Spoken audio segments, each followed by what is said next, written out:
Hi there, future scientists and math wizards. Welcome to Smile Road. I'm Sir M, and I created this channel just for you, senior high school students looking to make science and math easier, clearer, and yes, even more fun. On Smile Road, we explore exciting lessons in general science, solve real-life problems in general mathematics, and learn how these subjects connect to the world around us, from floating boats to your monthly budget.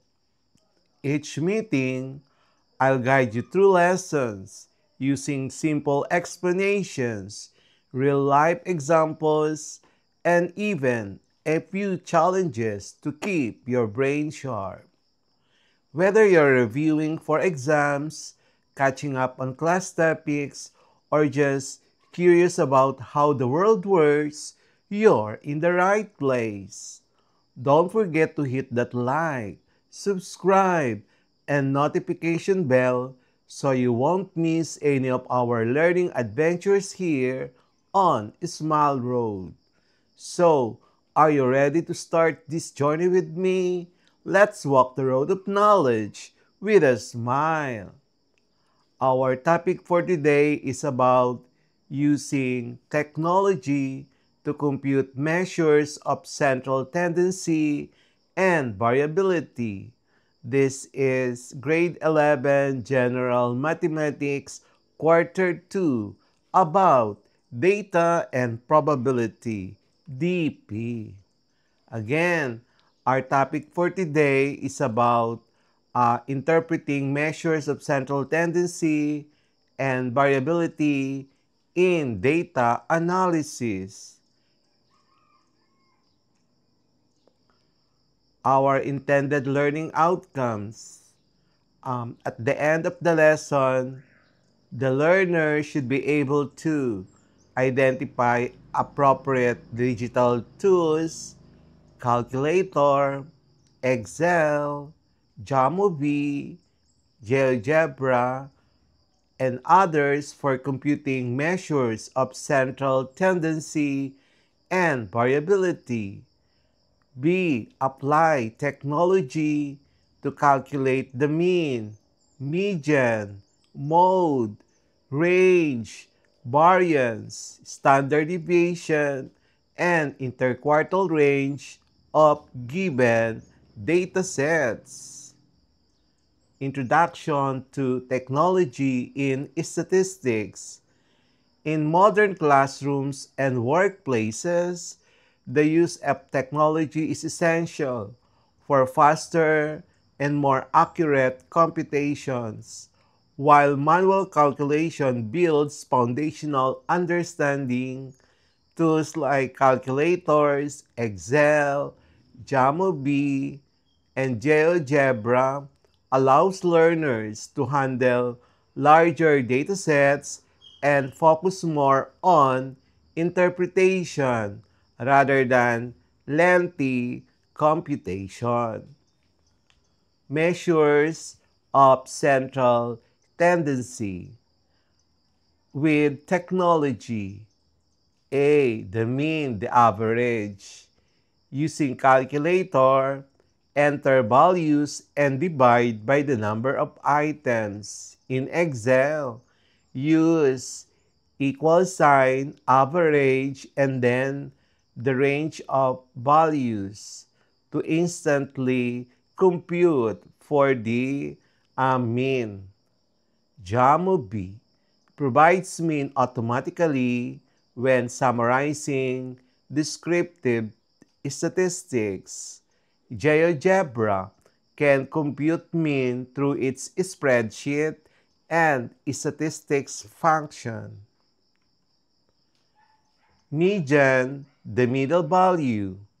Calculator, arrange data and find the middle manually. For Excel, use equal sign, median, and then the range of values. Jamovi outputs median along with mean in descriptive statistics. In GeoGebra, computes median using the median function. Mode is the most frequently value. In Excel, use equal mode dot SNGL and then range of values just for one mode. Or for multiple modes, you use equal mode dot mult and then the range. JamoB reports mode automatically when requested. In GeoGebra, provides frequency analysis to identify most frequent values. Measures of variability with technology. Our formula for range is equal to maximum minus minimum. So using Excel, equal max and then the range minus mean and then identify the range of values. In JamoB, shown in descriptive statistics as minimum and maximum. In GeoGebra, can compute minimum and maximum values easily. Variance. Using Excel, equal var.p and then the range of values for population variance. For sample variance, equal var.s and then the range of values. And then in JamoB, select variance under statistics options. So GeoGebra provides variance using the function variance, open and close bracket. Letter C, standard deviation. In Excel, equals stdev that p range for value for population. And then for example, stdev equal stdev dot s and then identify the range of values. In JamoB, displays standard deviation directly. In GeoGebra, use SD function. Interquartile range, IQR. In Excel, use equal quartile dot inc and then the range and then comma 3 for the minus quartile dot inc and then our arguments will be the range and then 1. So that will be our interquartile range using Excel. In JamoB, shows quartiles and IQR automatically. In GeoGebra, supports calculation of quartiles through its statistical tools. Advantages of using technology. Saves time and reduces computational errors. Letter B, can handle large datasets that would be impractical to compute manually. Letter C, provides instant visualization, like for example, histograms, box plots for easier interpretation. Letter D, encourages learners to focus on understanding and interpreting results, not just number crunching. Application in real-life scenarios. Letter A, in education, computing class averages and identifying typical student performance. In business, analyzing sales data to identify common trends.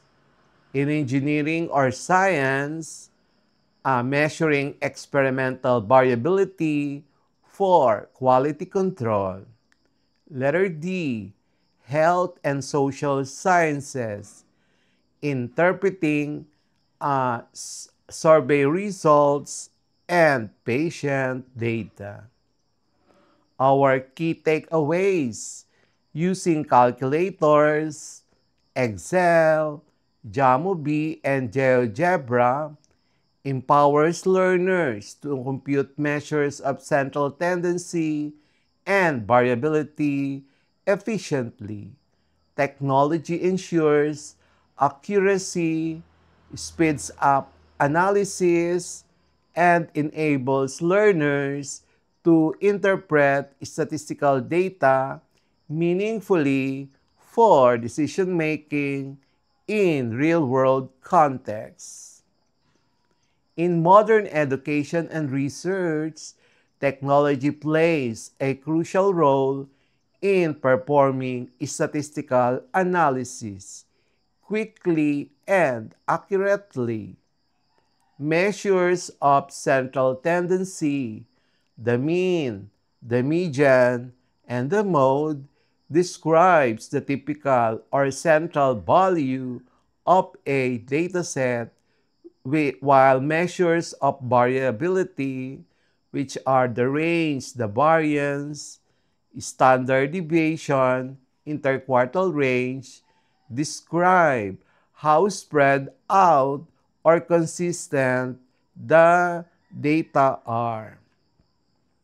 Use of calculators. Letter A. Scientific calculators are efficient for small datasets. Learners can compute the mean, the median, the mode, variance, and standard deviation using built-in statistical functions. Letter B. Strengths: portable, easy to use, reliable for simple tasks. Limitation: time-consuming and prone to manual entry errors with large data sets. Number 2. Use of Microsoft Excel. Excel is a widely accessible spreadsheet software that allows for automated calculations using formula equal average equals median function equals mode SNGL, and then open and close parenthesis, and then equal bar dot S, and then you have standard deviation dot S, and then the data sets, and then equal quartile open and close parenthesis for the values. And letter B, learners can also create data tables, graphs, and charts that visually support statistical analysis. And then use of Microsoft Excel. Excel is widely accessible spreadsheet software that allows for automated calculations using those formulas. And we will have our next part of this lesson.